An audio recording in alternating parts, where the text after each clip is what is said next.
T10 ఉత్తరప్రదేశ్లోని శంభాల్లో షాహీ జామా మసీద్ survey సందర్భంగా ఉద్రిక్త పరిస్థితులు నెలకొన్నాయి. ఆందోళనకారులు రాళ్లు రువ్వటంతో పోలీసులు బాష్పవాయువు గుహలను ప్రయోగించారు, లాఠీచార్జి చేశారు. ఈ ఘటనలో ముగ్గురు ఆందోళనకారులు మృతి చెందగా 30 మంది పోలీసులు గాయపడ్డారు. షాహీ జామా మసీదు ప్రాంతంలో హరిహర ఆలయం ఉండేదని పేర్కొంటూ సుప్రీంకోర్టు న్యాయవాది విష్ణుశంకర్ జైన్ స్థానిక కోర్టులో పిటిషన్ దాఖలు చేశారు. 1529లో ఆలయాన్ని కూల్చిన మొఘల్ చక్రవర్తి బాబర్ ఇక్కడ షాహీ జామా మసీద్ ను నిర్మించినట్లు కోర్టుకు వెల్లడించారు.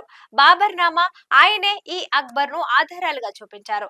ఈ కేసులో కేంద్ర రాష్ట్ర ప్రభుత్వాలు జామా మసీద్ కమిటీ సంభాల్ జిల్లా కలెక్టర్ ను ప్రతివాదులుగా చేర్చారు. జామా మసీద్ కమిటీ 1991 నాటి సుప్రీంకోర్టు మార్గదర్శకాలను చట్టాన్ని ఉటంకిస్తూ 1947 నుంచి ప్రార్థనా మందిరాలు ఎలా ఉన్నాయో అలాగే ఉంచాలనే ఆదేశాలున్నాయంటూ వాదనలు వినిపించింది. వాదోపవాదాలు పూర్వాపరాలను పరిశీలించిన కోర్టు అడ్వకేట్ కమిషనర్ సమక్షంలో మసీదు సర్వేకు ఆదేశాలు జారీ చేసింది.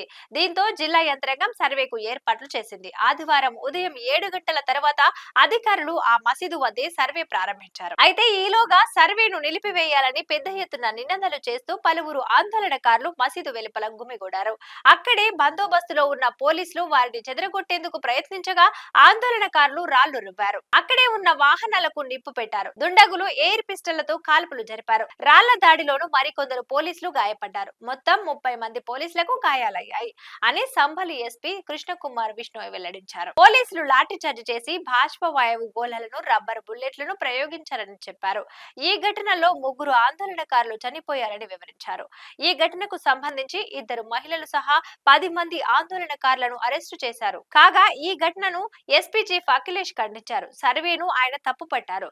బీజేపీ ప్రభుత్వం ఎన్నికల అక్రమాల నుంచి ప్రజల దృష్టిని మళ్లించేందుకు ఇలాంటి కుతంత్రాలకు పాల్పడుతుందని ఆరోపించారు. ఇదే వాళ్ళ న్యూస్, చూస్తూనే ఉండండి టీటెన్.